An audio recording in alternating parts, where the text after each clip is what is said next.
পোড়ামাটির জিনিসপত্র এই নামের মধ্যেই লুকিয়ে আছে বাংলার হাজার বছরের ঐতিহ্য, শিল্প, সংস্কৃতি, ইতিহাস এবং গ্রামীণ জীবনের অসাধারণ এক গল্প।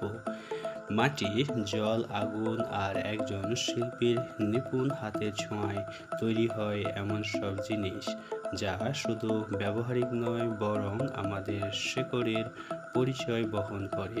আজকের এই ভিডিওতে আমরা গভীরভাবে জানব পোড়ামাটির জিনিসপত্রের ইতিহাস, প্রাচীন ঐতিহ্য, তৈরির ধাপ, শিল্পীদের জীবন সংগ্রাম, আধুনিক যুগে এর গুরুত্ব, পরিবেশগত উপকারিতা, ব্যবসায়িক সম্ভাবনা এবং কেন পোড়ামাটির শিল্পকে বাঁচিয়ে রাখা আমাদের দায়িত্ব। বন্ধুরা, মানুষ যখন আধুনিক প্রযুক্তির সুবিধা পায়নি তখন প্রকৃতি ছিল তার প্রধান ভরসা। সেই সময় থেকেই মানুষ মাটিকে ব্যবহার করে তৈরি করেছে নিত্য প্রয়োজনীয় জিনিসপত্র। ইতিহাস ঘাঁটলে দেখা যায় পৃথিবীর প্রাচীন সভ্যতাগুলোর মধ্যে মাটির তৈরি বাসন, পাত্র, মূর্তি এবং নির্মাণ সামগ্রীর ব্যবহার ছিল অত্যন্ত গুরুত্বপূর্ণ। সিন্ধু সভ্যতা, মহেঞ্জোদারো, হরপ্পা সব জায়গাতেই পোড়ামাটির নিদর্শন পাওয়া গেছে। বাংলার ইতিহাসেও পোড়ামাটির শিল্প অত্যন্ত সমৃদ্ধ। আমাদের দেশের গ্রামাঞ্চলে কুমোর সম্প্রদায় শত শত বছর ধরে এই শিল্পকে বাঁচিয়ে রেখেছেন। তাদের হাতেই তৈরি হয়েছে হাঁড়ি, পাতিল, কলসি, চারি, টব, প্রদীপ, পুতুল, ব্যাংক, টালি, শোপিস এবং বিখ্যাত টেরাকোটা শিল্প। বাংলায় পোড়ামাটির শিল্পের কথা উঠলেই বিষ্ণুপুরের টেরাকোটা মন্দির, বাঁকুড়ার বিখ্যাত ঘোড়া, কৃষ্ণনগরের মাটির পুতুলের নাম চলে আসে। এইসব শুধু শিল্প নয় বরং বাংলার সংস্কৃতির গর্ব।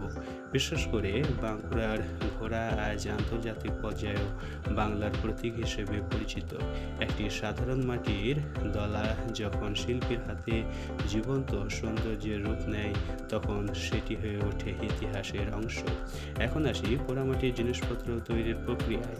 এই কাজটি দেখতে যত সহজ মনে হয়, বাস্তবে এটি অত্যন্ত পরিশ্রমসাধ্য এবং দক্ষতার বিষয়। প্রথম ধাপে শিল্পীরা সংগ্রহ করে উপযুক্ত এঁটেল মাটি। সব মাটি দিয়ে ভালো জিনিস তৈরি হয় না, তাই নির্দিষ্ট মানের মাটি বেছে নেওয়া হয়। এরপর সেই মাটি পরিষ্কার করে পাথর, ঘাস বা অপ্রয়োজনীয় বস্তু সরিয়ে ফেলা হয়। তারপর মাটির সঙ্গে জল মিশিয়ে ভালোভাবে মাখানো হয় যাতে এটি নরম ও নমনীয় হয়। এরপর শুরু হয় আকৃতি দেওয়ার কাজ। কুমোরের চাকার সাহায্যে হাঁড়ি, কলসি, পাতিলের মতো গোলাকার জিনিস তৈরি হয়।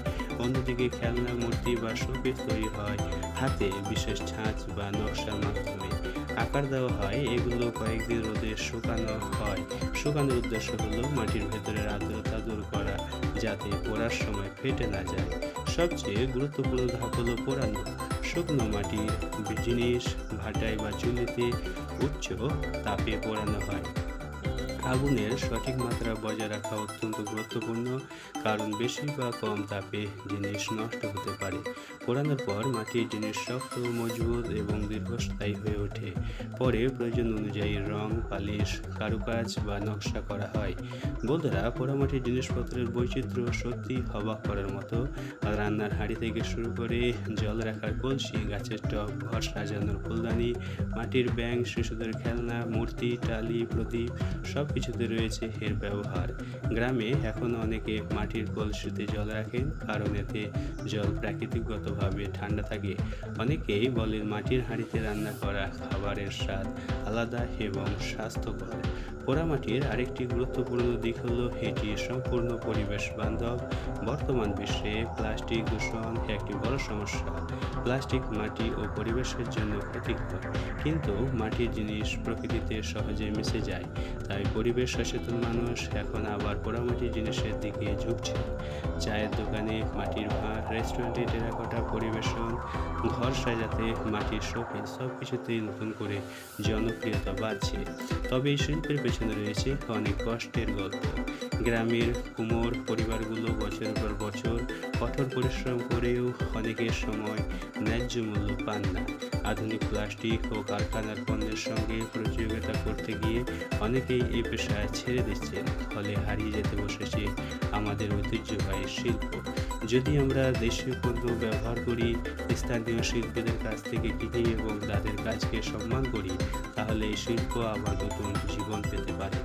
বর্তমানে পোড়ামাটির জিনিসপত্র শুধু স্থানীয় বাজারে নয়, আন্তর্জাতিক বাজারেও জনপ্রিয় হয়ে উঠেছে। হস্তশিল্প মেলা, অনলাইন ব্যবসা, হোম ডেকোর মার্কেট, সব জায়গাতেই টেরাকোটা ও মাটির পণ্যের চাহিদা রয়েছে।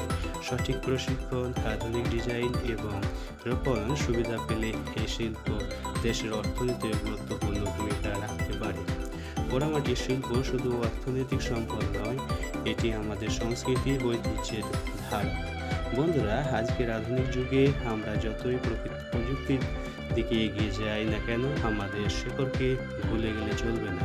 পোড়ামাটির জিনিসপত্র আমাদের সেই শেকড়ের সঙ্গে যুক্ত রাখে। তাই আসুন আমরা আমাদের পোড়ামাটির জিনিস ব্যবহার করি, অন্যদের উৎসাহিত করি এবং বাংলার এই ঐতিহ্যকে বিশ্ব দরবারে আরও পরিচিত করে তুলি।